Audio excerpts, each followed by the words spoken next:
Sir Marcelo? Ay, hello ho. Maraming salamat po. Ginang Melda po, Sir Marcelo. Dito po muna kayo at makapagpahinga muna. Maraming salamat po, Ginang Melda.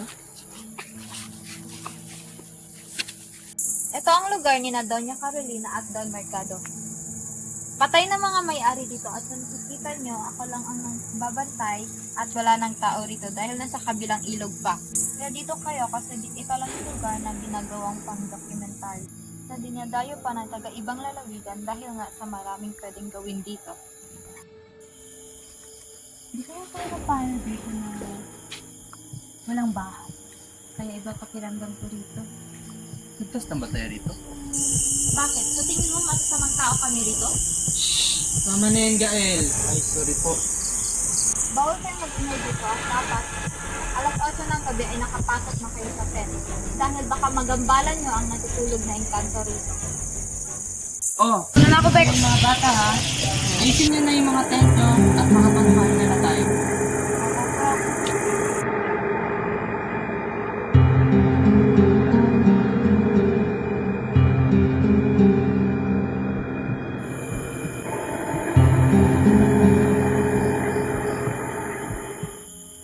Maraming salamat po sa pagtanggap nyo rito sa aming Ginang Melda. Walang anuman po, Sir Marcelo. Basta pag may kailangan kayo, tumawag lang kayo. Nasa kabilang ilog lang naman ang bahay namin. O siya po, mauuna na kami. Sige po, ingat po kayo.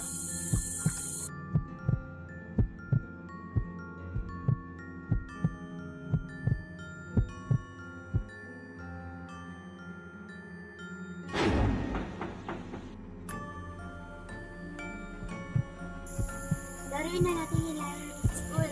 Ayoko, ikaw na lang. Sige, sali kami ng mahal ko. Carol, sali ka na sa amin para hindi ka na mag-isa dyan. Salamat, pero hindi ko alam ang laro. Sige na, turuan ka lang namin. Sige na nga, sali ako. Sali ka na rin, bro, para masaya. Oo nga, pro. Sige, kayo na lang. Manonood na lang ako.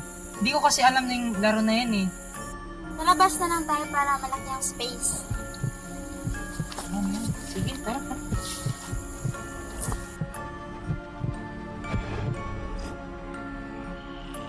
Ang tawag sa larong ito ay fade. Ano na naman yan, Esme? Ganito kasi yun. Hulaan nyo kung ano ang ginagawa ko dito patungkol sa paksa ng history natin. Simula na tayo.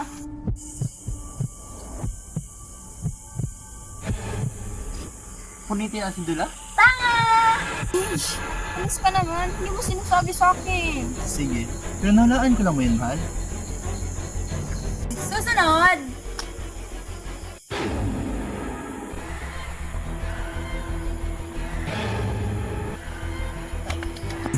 Ha? Sino yun? Si Tandang Sora. Tama ulit! Oh, mga bata, matulog na kayo dahil anong oras na? Opo.